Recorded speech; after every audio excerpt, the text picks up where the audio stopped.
Have you ever looked at your hands and wondered if they hold a hidden message? I used to feel the same way, until the day I faced a near-death experience and encountered Jesus Christ. In that moment, he revealed an incredible truth about the "You mark on the hand." Take a look at your hand right now. Do you see the M? If you do, you need to understand its true meaning.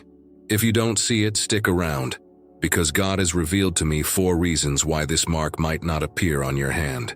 The last reason may completely change the way you see yourself. What I'm about to share isn't just a story. It's a revelation that could transform your perspective. So, stay with me until the end, because this truth matters more than you might think. Let me introduce myself first.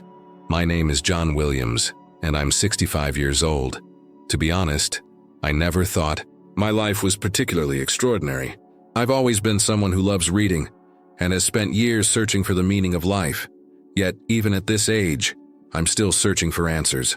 I was born in France but have lived most of my life in Asheville, North Carolina. It's not that I preferred one place over the other, but as a young man, I chased a dream, a bigger, better life. When I was young, my grandmother often spoke about the mark of God. She told me that within this world, certain people are chosen, carrying a sacred mark that only a few can recognize. Back then, I didn't pay much attention. As a kid, abstract ideas like that didn't mean much to me. To me, God was just a distant figure, a concept that existed in church paintings or bedtime stories my grandmother shared. As I grew older, those memories faded into the background of my mind. Now, I have a daughter who visits me occasionally, bringing food or books she thinks I'll enjoy. She has her own life and her own family, and I understand that. I can't expect her to slow down just because I'm aging. So, I've grown used to my quiet, solitary routine. Over the years, my health has declined and I've had to live with heart disease. The chest pains come and go, like the ebb and flow of the ocean. Intense one moment, calm the next. I never share these episodes with anyone, not even my daughter. They're just brief, passing pains that disappear as quickly as they arrive, leaving no trace.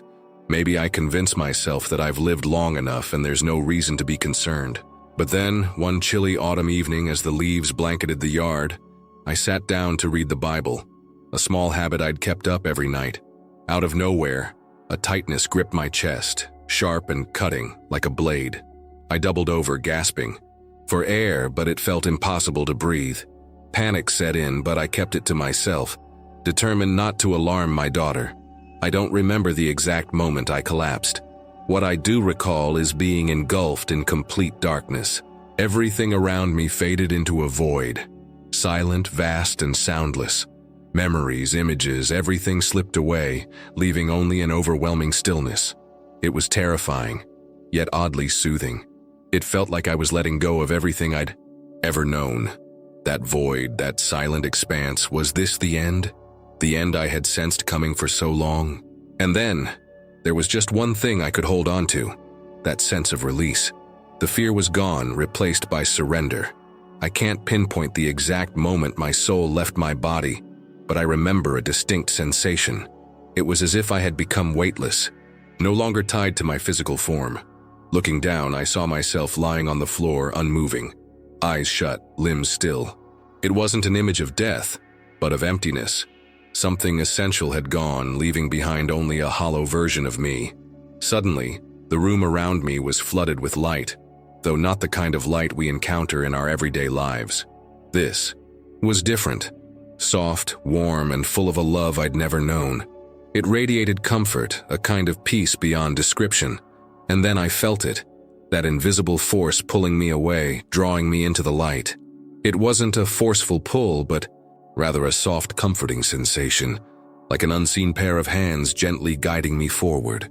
I couldn't resist it. I could only follow as it drew me into a misty, undefined space. Slowly, the walls and objects around me dissolved, fading into nothingness. It felt as though I was leaving this world behind, stepping into a realm where gravity no longer existed, where even my own presence felt intangible. Then, as if on cue, a door materialized before me. The door was enormous, crafted from radiant gold, shimmering with brilliance. Yet, I felt no fear, no hesitation. Instead, I was overwhelmed with a deep, peaceful assurance, as if I had finally discovered something I'd been yearning for my entire life. The door opened effortlessly, and I walked through. Instantly, I found myself in an endless open field under a sky so clear it felt otherworldly. Light poured over everything, but it wasn't harsh or blinding. Instead, it enveloped me in a warmth that felt like pure, infinite love. The brilliance around me wasn't from physical light, but something indescribable, an essence that seemed to illuminate from within. Here, there was no rush of time, no burdens, no noise from chaotic thoughts. The only thing that existed was absolute tranquility. Time itself felt irrelevant, as though it had ceased entirely. Everything around me was calm and eternal, like a river flowing endlessly without a start or an end. It was just me, immersed in perfect harmony with the universe. As I stood in this serene space, a presence suddenly appeared before me. I can't quite describe the emotions that surged through me in that moment. There was no fear, only a profound sense of connection and awe. A tall figure approached, with eyes that sparkled like stars, carrying an energy that felt both gentle and immensely powerful, as if they were a living embodiment of the cosmos. He smiled warmly, and when he spoke, his voice carried a soothing yet commanding strength. "Gabriel," he said, "you have spent your life seeking the truth, but you've been searching in the wrong places. Today, you will finally see what your heart has always been longing for." I stood still, words escaping me, as an unexpected wave of calmness swept over my being. My worries and uncertainties faded away, leaving behind a deep curiosity about what lay ahead. The angel, who introduced himself as Raphael, a messenger of God, guided me down a long corridor unlike anything I'd ever encountered.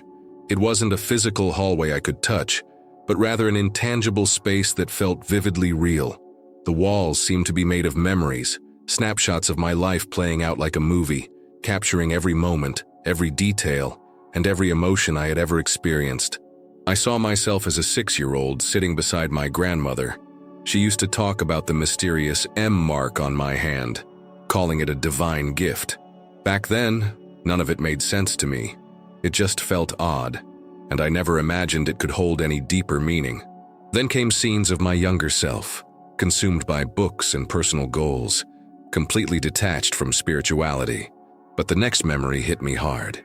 I saw myself in middle age, watching opportunities slip through my fingers because I lacked the courage to seize them. There were moments when I could have helped others, but I let fear and doubt hold me back. I told myself I wasn't capable, or that the world was too complicated for me to make a difference. I watched scenes of people in need, times when I could have stepped in but chose not to, opting instead for the comfort of silence and self-preservation. My heart ached with regret. My life had been shaped by hesitation and denial. Tears began to flow uncontrollably, not from physical pain, but from the hollow realization of everything I had left undone, the people I had failed to help. The emptiness hit me like a weight I couldn't ignore. This raw self-awareness was deeply uncomfortable, yet I knew it was something I needed to face. Raphael stood beside me, his presence radiating kindness and compassion. He said nothing, yet I felt reassured by his silent understanding. It was as though my entire life had been illuminated, allowing me to see it with a sharpness and clarity I had never experienced before. As I was consumed by these memories and emotions, a brilliant light suddenly appeared. It was so intense that I couldn't keep my eyes open, but instead of irritation, I felt an overwhelming sense of peace. It was as though this light was the very thing I had been seeking my entire life.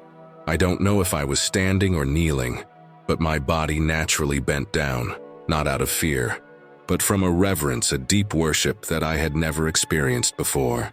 I can feel the presence of a boundless power, yet also full of love. Raphael said that his mission was complete, and he had brought me to meet your excellency. Then the light grew stronger, covering the entire space until I saw a figure emerge. From the beam of light, a man unlike anyone I've ever met. He wore a pure white robe and rays of light surrounded him like a halo. But what I can't take my eyes off is your eyes. I feel a boundless love from you, and at the same time I also sense your solemnity. Jesus, the one I had only known through books, through teachings, now stands before me. I could not utter a word. I just stood there, my eyes full of tears, feeling his amazing presence. His voice resonated, not with severity but with a blend of gentleness and strength, as if each word he spoke contained a profound truth that I needed to understand. "Gabriel, today I will reveal the truth." Hearing those words, I felt like everything inside me was shifting. All my doubts, all my questions about life, about existence, about God, and about humanity suddenly became meaningful. I knelt down, unable to stand up, and I knew that I was facing a great moment that a person can only experience once in a lifetime. As I knelt before you, feeling the absolute presence of Jesus, he slowly reached his hand out toward me. The first sensation when your hand touched mine was a gentle electric shock, a deep warmth flowing into my body, as if I had been directly connected to an extremely powerful and pure source of energy.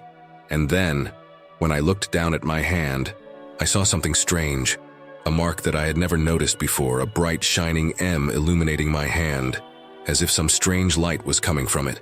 I was astonished, wondering why I had never noticed this sign before. But then, I looked towards your hand. Jesus also has the letter M on his hand, but what makes me gasp is that the light from his hand is unlike any light I have ever seen before. It was brilliant, burning like a golden flame, illuminating the entire space around us. He spoke gently, his voice like the soft yet powerful waves lapping at the shore. "Gabriel, you have been searching for the meaning of life for a long time, but now you see it clearly. This letter M is not random. It is a sacred sign that you hold in your hand, a mark that you were given from the moment you were born." I listened intently, not daring to breathe loudly, because every word you spoke seemed to seep into my heart, making every cell in my body feel awakened. Jesus explained the meaning of the letter M, and I deeply felt every word he said. The letter represents three important things. Mercy. Those who bear this mark are called to show compassion, love, and help those around them, regardless of who they are or what they are. Mission. This is the mark of those entrusted with a special mission from me, to carry out great work in this world, to bring light and hope to lost souls. Messiah. And finally, the letter M reminds you that every good deed, every loving gesture must lead back to me, for I am the way, the truth, and the life. These words are like rays of light penetrating my heart. I feel a profound understanding that I have never had throughout my life. I have searched for the reason for my existence through countless books and philosophies, but I have never found a complete answer. Until Jesus came to me and showed me the true way, I looked up into your eyes, and I understood that the M was not just a mark on my hand, but a reminder of my mission in this life, of the compassion and love that I needed to share with the world. I know that now, I am not only living for myself but also living for a much greater purpose, to fulfill the mission that God has entrusted to me. I looked up, gazing into your gentle eyes, and could not stay silent. My heart was filled with questions and doubts that I had never had the chance to ask. "Dear God," I spoke, my voice trembling with confusion. "What about those who don't have an M on their hands? Don't they have a special mission? They will never understand their mission, will they?" I looked into your eyes, seeing them full of love, as if you already knew my question. A gentle smile spread across his lips, and his eyes, filled with wisdom and understanding, looked at me with a patience I had never experienced before. Jesus slowly replied, his voice calm, yet profound and full of power. "Gabriel, everyone has a mission in life, but not everyone bears the outward signs. God's calling is not only written on the hands, but also etched in the hearts of each person. Your words are like a ray of light, dispelling the questions within me." I began to understand that the M mark is not a distinction between those with a mission and those without, but rather a sign of a special mission, a mission that has been predetermined. However, what is more important is that each person, whether or not they have the letter M, has a sacred duty of their own, a duty that they can only discover by listening to and following the call in their heart. He continued, his voice full of comfort. "You may not see the signs on their hands, but you can see the mission in their actions. Each person has a role in God's plan, whether big or small, and what matters is that they live true to their calling. Your words opened up a new understanding for me, about souls that have no obvious signs, but carry within them equally important sacred missions. Jesus continued, his eyes full of understanding and love, and then he explained to me about the 4 groups of people who do not bear the M mark. First, those are the people with hidden missions. Some people do not have the M sign, but they still carry within them a sacred mission, called by God in a unique way. They are humble souls who do not seek attention or fame, but instead fulfill their mission through small, quiet actions. Actions like helping a friend, comforting the lonely, or sharing faith without expecting anything in return. Although not recognized by everyone, in the eyes of God, those actions hold immense value. On Monday, they are the ones who are still on their journey of searching. Jesus continued to speak about the souls who are not yet ready to accept their mission. Some people are born without a mark because they still do not understand their role in His kingdom.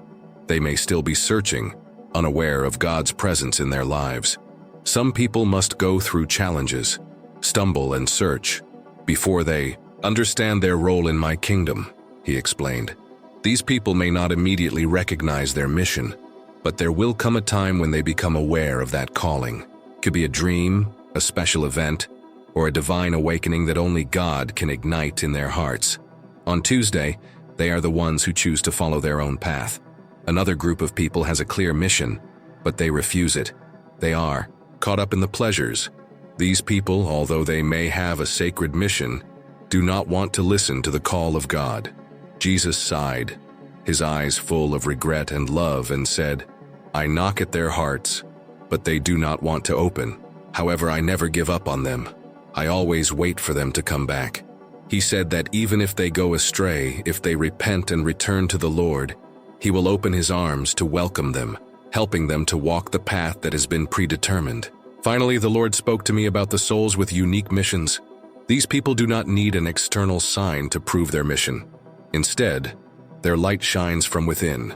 They may not have the visible M on their hands, but their qualities, love, humility, patience, are the signs of the holy calling they carry in their hearts. You cannot judge a soul by its outward signs. There are those whose light shines from within, needing no signs to prove it, he emphasized. And I understand that although these souls have no obvious physical signs, they are still the ones who do the work of God with all their hearts, without needing recognition or showiness. The words of Jesus have broadened my perspective. I realize that each person, whether they bear the mark of M or not, has a sacred duty in this life. That mission can come to them in many different ways, and the important thing is whether they live in accordance with that calling. The mark M is not a distinction between those who are called and those who are not, but rather a symbol of God's unconditional love and calling for each soul. In that moment, I felt every ounce of pain deep within my heart.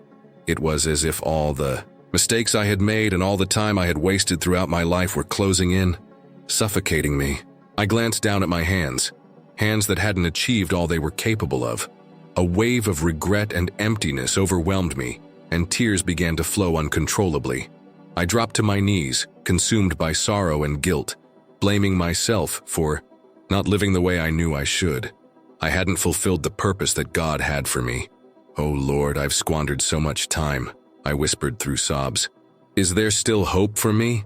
Do I still have another chance? Those words felt heavy, as though I'd spoken them countless times before. A voice inside me doubted I deserved forgiveness or a fresh start. But then I saw Him, Jesus. He smiled at me, not with judgment, but with forgiveness and boundless love. Placing His hand gently on my forehead, He filled me with a blinding, radiant light. I felt a warmth washing over me, wrapping me in comfort, easing my regret, and bringing a sense of renewal to my soul. It's not too late, Gabriel, He said, His voice soft yet full of authority. You will return. Those words reverberated within me, not just as a statement, but as a promise. In that moment, I understood that even though I had failed to carry out my purpose in life, I was being offered a second chance. I felt God's unconditional love embracing me fully, and for the first time in what felt like forever, I could see hope and light again. As peace filled my heart, my fear began to fade. I realized I had been given a new opportunity, a chance to fulfill the plans God had for me. "Lord, I will do what you ask of me," I whispered, my voice trembling yet resolute. Within me, I felt a shift, a sense of determination I hadn't known before. This time, I wouldn't squander the opportunity. Jesus gazed at me with warmth and kindness, his eyes filled with love. "Gabriel, what matters most is your repentance and your desire to begin anew," he said. "Go now and fulfill your mission. I will always be with you." In that instant, I understood the profound truth. It's never too late to start over. No matter how many times we stumble or how far we stray, a repentant heart and a willingness to change can open the door to God's grace. He is always ready to guide us back. As I opened my eyes, I felt both awe and relief. Though I couldn't fully comprehend what had just transpired, one thing was clear: life still flowed within me. My heart continued to beat. My breath was faint but steady, and with that, I knew I was alive, and I had been given a chance to begin again. I lay motionless on the cold ground, surrounded by silence yet filled with a warmth that radiated from within. My soul was alight, alive in a way I hadn't felt in ages. Gently, I placed a hand on my chest, feeling the steady, reassuring rhythm of my heartbeat, a rhythm I once feared was lost forever. That moment was nothing short of extraordinary. As I looked around, the room remained the same, but everything felt transformed. It was as though both my inner world and the one around me had been renewed. I realized this was my second chance, a chance to correct my past mistakes and embrace the purpose I had previously overlooked. I now understood that God hadn't abandoned me. Instead, he had given me an opportunity to begin again, to live with greater intention and meaning. Regret lingered in my heart, but it no longer consumed me. It had been replaced by a profound sense of hope, a hope that ignited something powerful within me. For too long, I'd ignored opportunities to make a difference, to bring goodness into the lives of others. But now, I knew it wasn't too late to change that. As I stood up, I felt a renewed sense of purpose, as if I had been gifted the chance to rewrite my life story.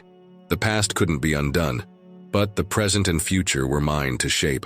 With faith in my heart and a newfound strength, I resolved to walk forward, knowing the path ahead wouldn't be without challenges. Yet, I was confident that God would guide me every step of the way. After that pivotal moment, my entire outlook on life shifted. I stopped living with indifference, no longer consumed by self-centered worries or the loneliness that once enveloped me. Each morning, I now wake up with a sense of purpose, eager to do something meaningful. My heart is driven by a desire to make a positive impact, to help create a better world. I've devoted the rest of my life to serving those in need, especially those society often forgets, and children who lack the opportunities I once took for granted. I've walked into impoverished communities, places where hardship and despair prevail, and I've begun sharing the love and blessings that God has so generously bestowed on me. This mission has become my calling, my way of giving back, and my way of living with gratitude and purpose. I shared the story of the Mark of M, the divine calling I had witnessed, with the neighbors and children who grew up facing tough circumstances. They listened intently, their eyes wide with wonder. My message wasn't just about salvation. It was also about empathy and the purpose each of us holds within, even if we haven't recognized it yet. When I look into the children's eyes, I notice a subtle but profound shift. Trust begins to take root, and I can see sparks of responsibility and hope radiating from within them. They are no longer just children wandering without direction. They are individuals with untapped potential, slowly grasping the roles they are meant to play in this world. Every time I speak about the letter M, I feel the stirring in their hearts. They're starting to understand that no matter their background or circumstances, they have a purpose, and as their faith grows stronger, I see a light in their eyes, as if they've discovered they belong to something far greater than themselves. Helping others, especially those most in need, has brought me a sense of fulfillment I had never experienced before. It's not just about my transformation. It's about the changes I see unfolding in the lives of those I've reached out to. What may seem like a small act to me becomes a symbol of hope for them, a beacon in their struggles. I can feel it deeply. This is God's love working through me, reshaping my life completely. There's no turning back to who I used to be. Journey isn't just my own. It's a reminder for everyone. The mark of M on my hand isn't random, it's not an accident. It's a sacred sign, a calling from God, urging me and all of us to live lives filled with meaning and purpose, not just for ourselves, but for those around us. The letter M serves as a powerful reminder that every person carries a mission within them. Even if it's not immediately clear, even if you don't fully understand it yet, that mission is part of God's greater plan. A mission doesn't always have to be grand or noticeable. It can be found in small, loving gestures, sharing kindness, or inspiring those around us to discover love and hope. What truly matters isn't whether there are external signs, but whether you can feel and recognize that mission deep within your heart. God's love isn't always shown through obvious signs. It often reveals itself through simple acts of kindness, sincere help, and the choices we make daily. I hope my story reminds you that even when life feels incomplete, or when you've lost your way, God always provides another chance, a second opportunity to change, to live with purpose, and to discover your mission. It's never too late to begin again. The letter M signifies not an end, but the start of a journey filled with hope and love. Remember, you are never alone. Every step you take carries meaning, and your actions have the power to create meaningful change in someone else's life. So don't wait. Start today. No matter where you are in life or how many opportunities you feel you've missed, it's never too late to follow the path you were meant to take. Share this story with those around you. Let them hear about this special M, a reminder of God's invitation to each of us to embrace our unique purpose, even in the smallest of ways. Together we can build a community full of love and hope, one that turns its focus toward God and spreads light to others.